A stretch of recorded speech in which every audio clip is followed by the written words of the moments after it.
नमस्कार दोस्तों।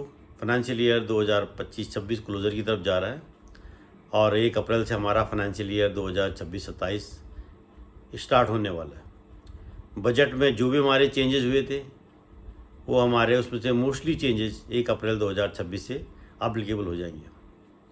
पहले बात करते हैं इनकम टैक्स की। जो हमारा इनकम टैक्स एक्ट था 1961, इसको रिप्लेस करके जो इनकम टैक्स का नए रूल्स आ रहे हैं वो हमारे आ जाएंगे। जो income tax new tax code आ रहा है वो अप्लीकेबल हो जाएगा। और जो हमारे पुराने कानून में जो सेक्शन थे 819 उसको रिड्यूस करके 536 कर दिया गया है। दोस्तों, सबसे पहले बात करते हैं कि पैन कार्ड से रिलेटेड क्या क्या चेंजेस हुए हैं। दोस्तों, जब भी हम कोई भी फाइनेंशियल ट्रांजेक्शन करते हैं, अपने बैंक में कैश विड्रॉल करेंगे या कैश डिपॉजिट करेंगे, यदि हमारा अमाउंट 10 लाख या 10 लाख से ऊपर है तो हमें पैन कार्ड बैंक को देना होगा। वैसे नॉर्मली बैंक के पास हमारा पैन कार्ड होता है, लेकिन हमारी जो रिपोर्टिंग है वो इनकम टैक्स को चली जाती है। जब भी हम बैंक से 10 लाख कैश विड्रॉल करेंगे या 10 लाख कैश डिपॉजिट करेंगे तो हमारी रिपोर्टिंग इनकम टैक्स को चली जाती है। इस पर्टिकुलर अकाउंट होल्डर ने इस अकाउंट से इतने लाख रुपए कैश विड्रॉल किया और इतने लाख रुपए कैश डिपॉजिट किया, तो बैंक में अपनी EIR रिपोर्ट में वहाँ पर वो इनकम टैक्स को रिपोर्ट कर देते हैं। सेकंड बात करते हैं प्रॉपर्टी परचेज़ की। प्रॉपर्टी परचेज़ में पहले 10 लाख तक पैन कार्ड मैंडेटरी था, लेकिन अब गवर्नमेंट ने इसको 20 लाख कर दिया गया कि जब भी हम कोई प्रॉपर्टी परचेज़ करेंगे अब 1 अप्रैल से उसकी वैल्यू 20 लाख या 20 लाख से ऊपर है तो हमें पैन कार्ड वहाँ पे देना होगा। होटल बिल की बात करें, पहले होटल बिल की जब हम कैश में पेमेंट करते थे पहले 50,000 था, इसको गवर्नमेंट ने इंक्रीज़ करके 1 लाख कर दिया है कि जब भी हम होटल में स्टे करते हैं अपनी बिल पेमेंट करेंगे तो 1 लाख से ऊपर पेमेंट कर रहे हैं कैश में तो आपको अपना पैन कार्ड उस पर्टिकुलर होटल में देना होगा।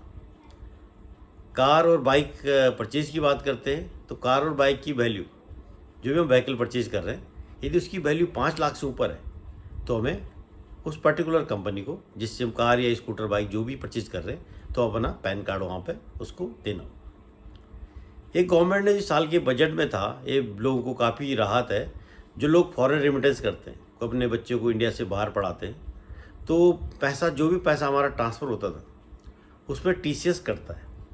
इंडिया से जो भी पैसा बाहर जाता है उस पर TCS अप्लीकेबल था। चाहे हम ट्रैवल के लिए जा रहे हैं या बच्चों के एजुकेशन के लिए जा रहे हैं तो वहाँ पर TCS अप्लीकेबल था। TCS के 2 रेट थे, 5% और 20%। अब गवर्नमेंट ने दोनों रेटों को हटा के नया लगा दिया है 2%। अब फॉरेन रेमिटेंस पे केवल 2% ही टैक्स हमें देना पड़ेगा। भले इनकम टैक्स जब रिटर्न फाइल करते हैं तो हमें उसका क्लेम मिल जाता था, लेकिन एक टाइम होता है कि किसी के पास इतने पैसे नहीं जहाँ उसको 20% जो रेमिटेंस, सपोज किसी को 1 लाख बाहर भेजना है, 1 लाख तो भेजना ही है, 1 लाख तो पैसे अरेंज करने हैं, साथ में 20,000 रुपये आपको TCS के लिए चाहिए होते हैं। बैंक वाला आपसे 1 लाख लेगा प्लस 20,000 और लेगा, 20,000 आपका TCS और 1 लाख आपका रेमिटेंस अमाउंट। तो उस केस के लिए हमें अब केवल 2% ही गवर्नमेंट को TCS डिडक्ट करना होगा। गवर्नमेंट ने कह दिया बैंक को 2% ही TCS डिडक्ट करना होगा।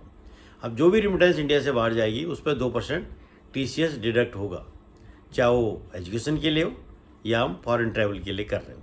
तो ये बहुत बड़ी राहत की बात है उन लोगों के लिए जो अक्सर पैसा इंडिया से बाहर ट्रैवल या एजुकेशन के लिए भेजते रहते हैं। दोस्तों, जो लोग फ्यूचर एंड ऑप्शन में ट्रेडिंग करते हैं उनको थोड़ा ज़्यादा टैक्स पे करना पड़ेगा।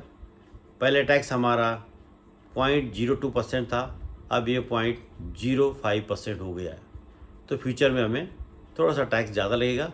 ऑप्शन की बात करें तो ऑप्शन में पहले हमारा 0.1% था, अब ये ऑप्शन में 0.15% इस पर टैक्स लगेगा। जब भी हम फ्यूचर एंड ऑप्शन में जो भी ट्रेडिंग करेंगे अब हमें थोड़ा गवर्नमेंट को ज़्यादा टैक्स पे करना पड़ेगा। एक चेंजेस और था शेयर बायबैक में। अब शेयर बायबैक में भी हमें ज़्यादा टैक्स देना पड़ेगा। कॉर्पोरेट प्रमोटर की बात करूँ तो कॉर्पोरेट प्रमोटर को 22% और अदर को 30% वहाँ पर टैक्स पे करना पड़ेगा। दोस्तों, ये थे मेजर चेंजेस जो गवर्नमेंट ने बजट में करे थे और ये हमारे 1 अप्रैल से अप्लीकेबल होने हैं। साथ में जो इनकम टैक्स से रिलेटेड था, जो भी हमारा इनकम टैक्स का ओल्ड स्लैब था और न्यू स्लैब, उसमें गवर्नमेंट ने कोई चेंज नहीं किया और कॉर्पोरेट टैक्स में कोई चेंज नहीं है। जो फाइनेंशियल ईयर 2025-26 के लिए हमारा टैक्स रेट थे वही टैक्स रेट हमारे 2026-27 के लिए भी सेम टैक्स रहेंगे, इंडिविजुअल और कॉर्पोरेट के लिए, दोनों के लिए। थैंक यू दोस्तों, मिलते हैं नेक्स्ट टाइम।